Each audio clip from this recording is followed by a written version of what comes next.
বর্ষা চৌধুরী আপুকে নিয়ে আরেকটা ভিডিও না বানিয়ে পারলাম না।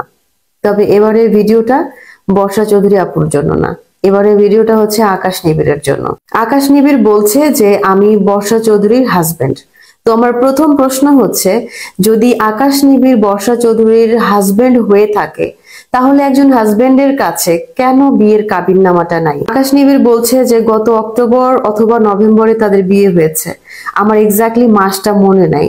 তো এটা তো খুব রিসেন্ট একটা ঘটনা, তাই না? তো এত রিসেন্ট একটা ঘটনা যখন ঘটে যায়, তখন একজন হাজবেন্ডের কাছে কেন এই বিয়ের পেপারসটা থাকবে না? আকাশ নিবিড় বলছে যে এই বিয়ের পেপারসটা বর্ষা চৌধুরী সরিয়ে ফেলেছে কাজীর ওখান থেকে। তো আমি যতটুকু শুনেছি যে এই বিয়ের পেপারসটা চাইলেই যে কেউ সরাতে পারে না। যদি তাই হয়ে থাকে তাহলে তো এখানে বোঝা যাচ্ছে যে আকাশ নিবিড় পুরোপুরি মিথ্যা কথা বলছে। আরেকটা কথা হচ্ছে, উনি এখনো পর্যন্ত কাজীকে সেটা উনি সামনে আনতে পারলেন না।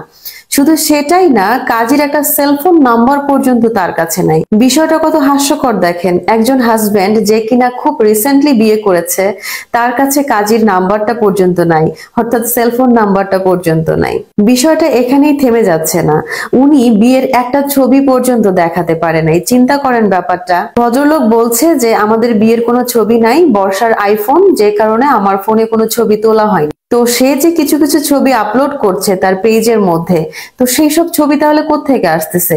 একটা সিঙ্গেল ছবি কি কেউ তুলতে পারলো না যে বর্ষা চৌধুরীর সাথে আকাশ নিবিড়ের বিয়ে হচ্ছে? একটা সিঙ্গেল ছবি, যখন কিনা ওই বিয়ের পেপারস এর মধ্যে বর্ষা চৌধুরী সাইন করছিল, তখনও কি একটা ছবি কেউ তুলতে পারলো না? একটা সিঙ্গেল ছবি কেউ তুলতে পারলো না? বিয়ের এত একটা ঘটনা ঘটে গেল, মালা বদল হলো, এত কিছু হলো, একটা ছবি কেউ তুলতে পারলো না? এটা কি ধরনের কথা? মানে এক্সকিউজেরও তো একটা লিমিট থাকে না? এই ভদ্রলোক শুধুমাত্র দেখাচ্ছে এই শাড়ি পরে বিয়ে হয়েছিল, এই পাঞ্জাবি পরে বিয়ে হয়েছিল, এই শাড়ি পরে বিয়ে হয়েছিল, এই পাঞ্জাবি পরে বিয়ে হয়েছিল। এটা বললে কি কেউ বিশ্বাস করবে? এটা বললে কি আদৌ প্রমাণ হয় যে আদৌ তার হাজবেন্ড ওয়াইফ? আমার সাথে যদি কোনো মানুষের ছবি থাকে বা কোনো সেলিব্রিটির সাথে যদি আমার কোনো ছবি থাকে, তাহলে কি আমি দাবি করতে পারবো যে ওই সেলিব্রিটি হচ্ছে আমার হাজবেন্ড জাস্ট ছবি থাকার জন্য?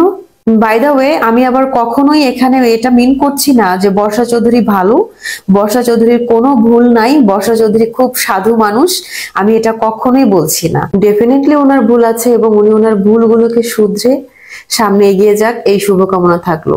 আর এই যে ভদ্রলোকের কথা আমি বলছি, ইনি একজন ধান্দাবাজ টাইপের মানুষ। ইনি আসলে বর্ষা চৌধুরী